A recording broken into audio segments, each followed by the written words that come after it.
the war. You're not in a good position. You don't have the cards right now.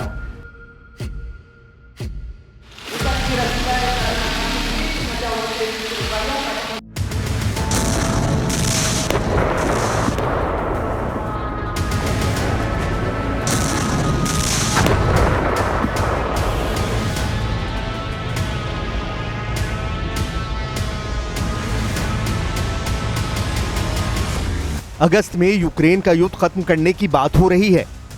Trump active हैं, Putin तैयार हैं। दोनों की मुलाकात से युद्ध विराम का काउंटडाउन शुरू हो चुका है। लेकिन ज़ेलेंस्की ने अपने कमांडरों के साथ मिलकर साफ कर दिया है कि दुनिया चाहे जो समझे, हकीकत यूक्रेन में हुआ यह धमाका है।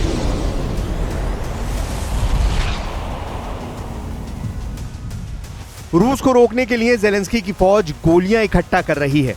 टारगेट पुतिन की सेना है, जिसने यूक्रेन को कई फ्रंट पर ऐसे घेरा हुआ है जिससे बचकर अब निकलना मुश्किल है। पुतिन का वादा है कि या तो यूक्रेन की फौज पीछे हटेगी या फिर 4 कंधों पर लौटने को मजबूर कर दी जाएगी।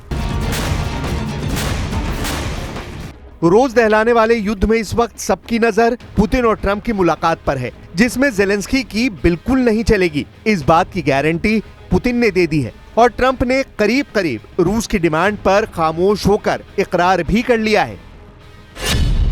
लेकिन पुतिन और ट्रंप की मीटिंग में फंस चुके ज़ेलेंस्की को बचाने के लिए यूरोप के 5 देश सामने आ गए हैं। फ्रांस, इटली, जर्मनी, पोलैंड, पांचों रूस के कट्टर दुश्मन। पांचों ने यूरोपियन कमीशन के साथ मिलकर कह दिया है कि वो यूक्रेन का समर्थन जारी रखेंगे। रूस पर दबाव बढ़ना चाहिए, तभी युद्ध खत्म होगा, तभी इस दुनिया में सुकून लौटेगा। ज़ेलेंस्की के समर्थन में यूरोप का मैसेज साफ है। मैसेज ये कि अमेरिका चाहे सरेंडर करेगा, यूक्रेन सरेंडर नहीं करेगा, और अगर ऐसी नौबत आई तो अब यूरोप यूक्रेन की तरफ से लड़ेगा। ट्रंप पुतिन की मीटिंग से पहले ये यूरोप के साथ मिलकर ज़ेलेंस्की का नेटो धमाका कहा जा रहा है, जिसमें नेटो पूरी तरह बटा हुआ नजर आ रहा है। क्या ये अमेरिका और डोनाल्ड ट्रंप के खिलाफ France, Italy, Germany, Poland, Britain और यूरोपियन कमीशन की बगावत कही जाएगी?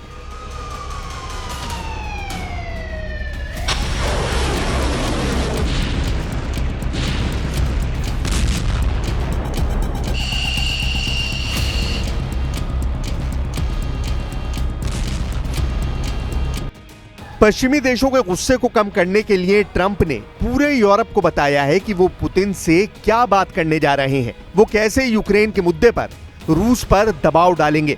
लेकिन ट्रंप के वादों को लेकर यूक्रेन ही नहीं, यूरोप का यकीन भी डगमगाया हुआ है। जर्मनी के चांसलर फ्रेडरिक मर्ज ने कहा है कि बिना यूरोप और ज़ेलेंस्की को शामिल किए अमेरिका और रूस यूक्रेन का फैसला नहीं कर सकते। Ich werde noch heute ein weiteres Telefonat mit Präsident Trump führen. Wir bereiten uns intensiv auf europäischer Ebene zusammen mit der amerikanischen Regierung auf dieses Treffen vor. Und wir hoffen und gehen davon aus, dass die Regierung der Ukraine, dass Präsident Zelensky an diesem Treffen beteiligt wird. Wir können jedenfalls nicht akzeptieren, dass über die Köpfe der Europäer, über die Köpfe der Ukrainer hinweg über Territorialfragen zwischen Russland und Amerika gesprochen oder gar entschieden wird.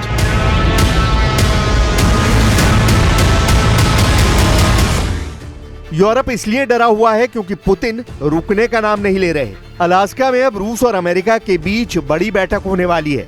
तब Putin की सेना ने बम और तोपों का मुंह खोल दिया है। ये यूक्रेन में ज़ापोरिज़िया का इलाका है, जहां पुतिन की गाइडेड बम रिहायशी इलाकों पर गिरे, बस स्टेशन पर गिरे। घायलों को बचाने के लिए इमरजेंसी सर्विस जूझ रही है। इस हमले में 12 लोगों के घायल होने की रिपोर्ट है। मलबे में लोग दबे हो सकते हैं, इसलिए आधुनिक उपकरणों की मदद से सांसों को तलाशा जा रहा है। यूक्रेन पर हो रहे ये हमले बता रहे हैं कि पुतिन दुश्मन पर रहम दिखाने के मूड में नहीं है। Там как раз на парапете, вот там вот сейчас убирают стекла, мы там 5 человек стояло у нас, и только слышим звук, и все, и нас всех просто откинули. Ну вот благо живые все, как слава Богу. Gambling with the lives of millions of people. You're gambling with World War III. रूस का दावा है कि उसने यूक्रेन के निप्रोपेट्रोव्स्क में रेलवे का बड़ा सेंटर बम से उड़ा दिया है, जबकि यूक्रेन का दावा है कि उसने रूस के सारातोव में एक तेल रिफाइनरी पर बड़ा हमला किया है। रूस ने 24 घंटों के दौरान यूक्रेन में 134 मिलिट्री ठिकानों को टारगेट करने का दावा किया है।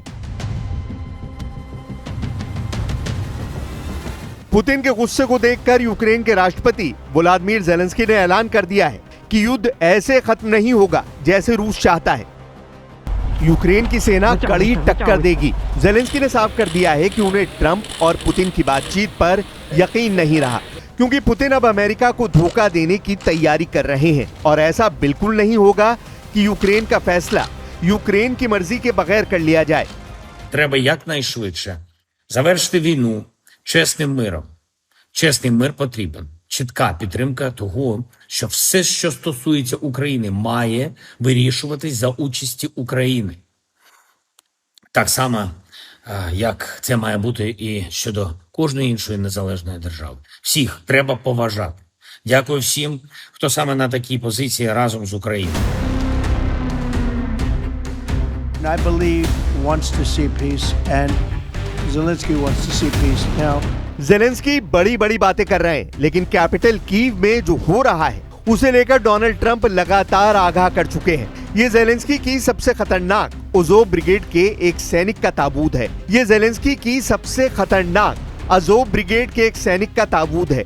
कीव के इंडिपेंडेंस स्क्वायर पर अज़ोव ब्रिगेड के फाइटर माइखेलो कोवलीव का ताबूत लाया गया। जॉर्जिया में जन्मे माइखेलो ने 2014 में यूक्रेन पहुंचकर रूस के खिलाफ युद्ध लड़ने की तैयारी शुरू कर दी थी।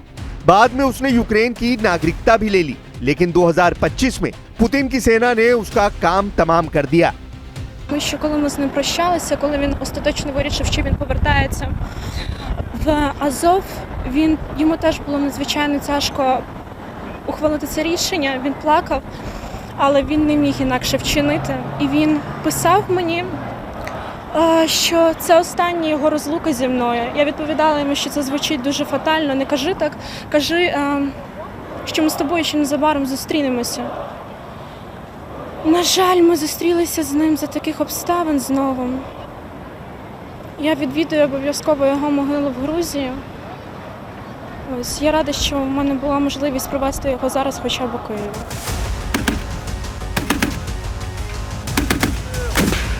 यूक्रेन की अज़ोव ब्रिगेड वो लड़ाका फोर्स है जिसमें पूरे यूरोप से लोग शामिल हुए हैं और रूस के खिलाफ सबसे खतरनाक युद्ध लड़ने वाले यही लड़ाके माने जाते हैं। हालांकि यूक्रेन की इस फोर्स को पुतिन आतंकवादी ब्रिगेड मानते हैं। ज़ेलेंस्की की ये फोर्स हारे नहीं और यूक्रेन लड़ता रहे, इसलिए अब यूरोप की बड़ी बड़ी पावर यूक्रेन के साथ खड़ा होने का ऐलान कर चुकी है। फ्रांस, इटली, ब्रिटेन, पोलैंड और जर्मनी जो रूस के कट्टर दुश्मन माने जाते हैं, इन पांचों के साथ यूरोपियन कमीशन ने कह दिया है कि वो यूक्रेन को डिप्लोमेटिक मदद भी देंगे, हथियार भी सप्लाई करेंगे और पैसों से भी मदद करेंगे ताकि रूस को यूक्रेन में टक्कर दी जाती रहे। हालांकि इसका असली मकसद रूस को नेटो के बॉर्डर से दूर रखना है। Tak jak powiedziałem, dla nas kwestia integralności terytorialnej Ukrainy i suwerenności Ukrainy to jest kwestia nie tylko solidarności z sąsiadem, ale przede wszystkim kwestia naszego bezpieczeństwa i dlatego będę czekał, tak jak wszyscy Państwo, na efekty spotkania prezydentów Trumpa i Putina i mam i dużo obaw i dużo nadziei.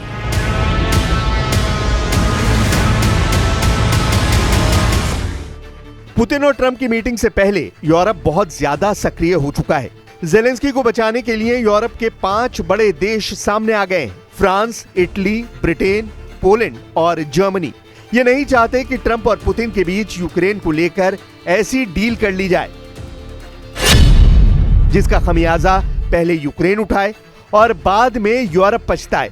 रूस के इन कट्टर दुश्मनों का यही सबसे बड़ा डर है, इसीलिए वो बार बार कह रहे हैं कि यूक्रेन को उनका समर्थन जारी रहेगा। वो रूस के दबाव में नहीं आएंगे, ना ही अमेरिका को आने देंगे और ये भी कि ये युद्ध तभी खत्म होगा जब यूक्रेन को इस बातचीत में शामिल किया जाए। अब यूरोप में चल रहे खूनी युद्ध के बीच यूरोप की इसी डिमांड को पूरा करने की कोशिश हो रही है। अमेरिका के उपराष्ट्रपति ने कहा है कि कोशिश तो पूरी है कि एक ही टेबल पर पुतिन भी हों, ट्रंप भी हों और ज़ेलेंस्की भी बातचीत में शामिल किए जाएं। हालांकि पुतिन अभी इसके लिए तैयार नहीं है। One of the most important logjams is that Vladimir Putin said that he would never sit down with Zelensky, the head of Ukraine, and the president has now got that to change. We're at a point now where we're now trying to figure out, frankly, scheduling and things like that around when these three leaders could sit down and discuss an end to this conflict. Now, बम धमाकों से बने ये खंडर बता रहे हैं कि Putin ने Ukraine में गाजा प्लान एक्टिव कर दिया है। यहां गिरे हर एक बम से हुई तबाही बता रही है कि रूस के हमलों की दहशत कैसी होती है। ये वो इलाके हैं जहां रूस की फौज कब कब्जा कर ले, जेलेंस्की को अंदाजा नहीं है। फिलहाल पुतिन डॉनबास पर अपनी पकड़ और मजबूत करना चाहते हैं। देखा जाए तो यूक्रेन का युद्ध वर्ल्ड वॉर की शक्ल ले चुका है, क्योंकि इस युद्ध में अब सिर्फ रूस और यूक्रेन नहीं बल्कि यूरोप के साथ करीब दर्जन भर देशों की फौज उतर आई है। रूस और यूक्रेन के युद्ध में अमेरिका के बाद अब चीन और पाकिस्तान की एंट्री हो चुकी है। ये बहुत ही गंभीर इल्जाम जेलेंस्की का है। अगर ये सच है तो समझ लीजिए पुतिन की मदद करने के लिए न सिर्फ शी जिनपिंग ने फौज उतार ली है, बल्कि पाकिस्तान के फील्ड मार्शल आसिम मुनीर ने भी अपने लड़ाके यूक्रेन भेज दिए हैं।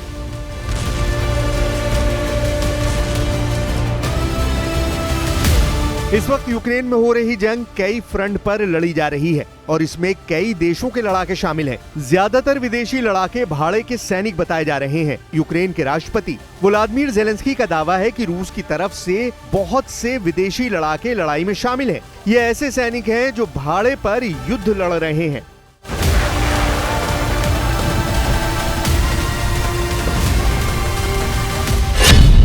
जेलेंस्की ने कहा है कि रूस की तरफ से न सिर्फ चीन और उत्तर कोरिया बल्कि ताजिकिस्तान, उज्बेकिस्तान, अफ्रीका और यहां तक कि पाकिस्तान के लड़ाके भी शामिल हैं। जेलेंस्की को इस बारे में तब पता चला जब वो खार्किव वॉर जोन में वोवचांस्क के पास एक फ्रंट पर पहुंचे। जेलेंस्की का ये दौरा बहुत ही सीक्रेट रखा गया। जेलेंस्की के सामने कई फ्रंट लगातार हार का सामना कर रहे हैं। इनमें खार्किव और सूमे सबसे खतरनाक बैटल जोन बने हुए हैं और जब यहाँ जेलेंस्की एक मिलिट्री अड्डे पर पहुंचे तो उन्हें वहां मौजूद कमांडरों ने जो बताया उसे सुनकर जेलेंस्की हक्के बक्के रह गए। Чув доповідь, розуміємо, що дуже непросто, але ж ви українці боретесь, як командир сказав. І таджики, і узбеки, і китайці, всі вже тут, і пакистанці.